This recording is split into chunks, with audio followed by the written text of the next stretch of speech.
હાલ અમદાવાદથી એક ખૂબ જ દુઃખદ સમાચાર સામે આવી રહ્યા છે। અમદાવાદના એસજી હાઈવે પર સ્કૂલ બસને આગ લાગી હોવાના સમાચાર પ્રાપ્ત થયા છે।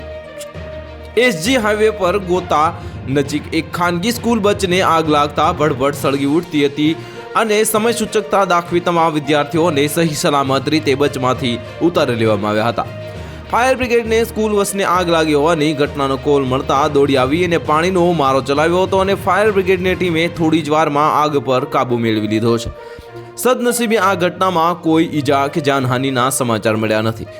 સ્કૂલ બસને આગ લાગી હોવાથી જાણ થતાં બાળકોની વાલીઓમાં દોડધામ મચી જવા પામી હતી અને આ ઘટના સ્થળે વાલીઓમાં ટોળે ઉમટી પડ્યા હતા। જો કે તમામ વિદ્યાર્થીને સહી સલામત બહાર કાઢી લેવામાં આવ્યા હતા। આ બાળકોને બહાર કાઢી લેવામાં આવતા વાલીઓએ જે રાહતનો શ્વાસ લીધો હતો અને આ અંગે પોલીસે પણ જણાવ્યું હતું કે આગ કયા કારણોસર લાગી હતી તે હજી સુધી જે જાણી શકાયું નથી અને આ અંગે તપાસ ચાલુ છે અને આનું કારણ હજુ સુધી અકબંધ છે। તો હાલ માટે આટલું જ। મળીશું નવી અપડેટ સાથે। જો તમને અમારા વિડીયો પસંદ આવતા હોય તો વિડીયોને લાઇક કરી દેજો, ચેનલને સબસ્ક્રાઇબ કરી બાજુમાં આવેલા બેલ આઇકનને દબાવી દો જેથી તમને આવા સમાચારની અપડેટ મળતી રહે।